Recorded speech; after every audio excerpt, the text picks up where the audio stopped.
Okay. Monica, your turn.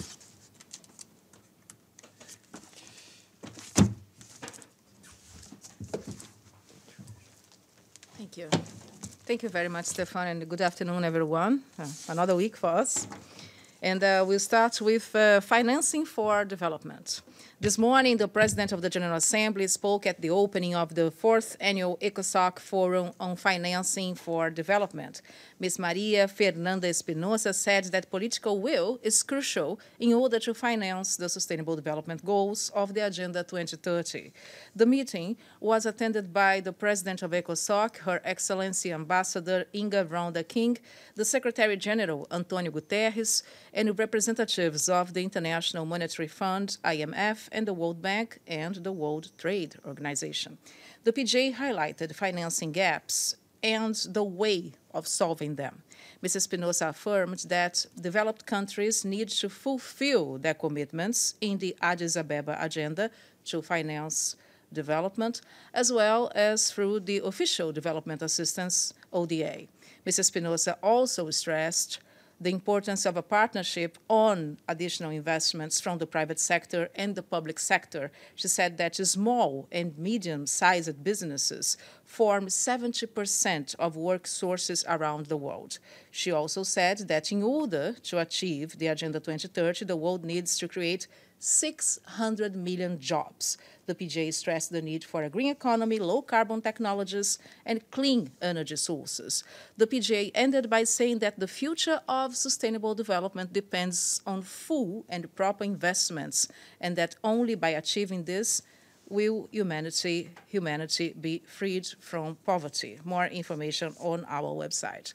And tomorrow, for your diaries, 16 April, the PJ will deliver the annual Thinker Spring Lecture at William Patterson University in New Jersey.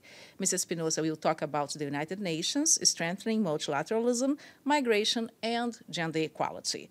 The PJ will talk to staff and students and also take questions directly from students. The event will start at 11 a.m. And on her agenda, finally, President Espinosa started her day very early this morning with the Morning Minga, a breakfast monthly dialogue on cooperation with permanent representatives to the UN. Today, the theme was communication. As we speak, Ms. Espinosa is chairing a meeting at the J Hall on South-South Cooperation for Development, and this afternoon she will take part in a luncheon with women ambassadors and also take part in the opening of the exhibition Oman's Message of Islam, which will be hosted near the Café Vienna, or Vienna Café, here at the Secretariat. And this is all from us. Do you have anything else? Okay, Stefano, go ahead. Yes, it's a similar question asked before about the situation in Libya. What does President, the General Assembly think of the situation of the migrants in Libya now? Because the situation changed, are they should be considered refugees, or they are still migrants? The most important point for the PJ, and she's following this situation in Libya with great concern, is that the people will be treated with respect. Their rights will be respected. They will be treated with dignity. They are in a very difficult situation, as we know right now. She condemns the violence in Libya and the military escalation as well. She urges all sides in this equation to end hostilities, to provide support to humanitarian workers and all civilians. And she's deeply concerned about reports of a build-up there. Again, there is no military solution. There is a political solution, and this is the point that she's stressing right now. Just a quick follow-up on a specific. All the people leaving Libya in this moment, those refugees, migrants, can a country, in this case, the closest one is Italy, keep its port closed when there are people escaping war?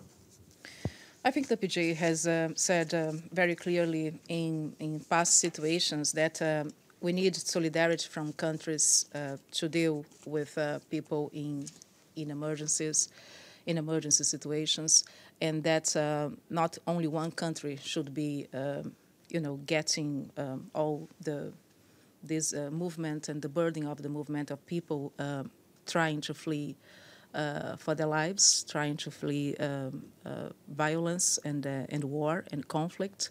And this is one of the points of the Global Compact on migration, that countries share the burden. Okay, Ahmed. Thank you, Monica. With regard to the meeting, financing for the development, the SDG, what kind of ideas is the SDG, does the PGA has to bridge the gap in funding for the development plans? Well, she said very clearly this morning that this is a matter of political will. First of all, yeah, we have to have political will. We know the routes that can be explored and that can be approached in order to accomplish the objective that we need to accomplish. You are aware that the world needs about $6 billion per year in order to achieve the Sustainable Development Goals.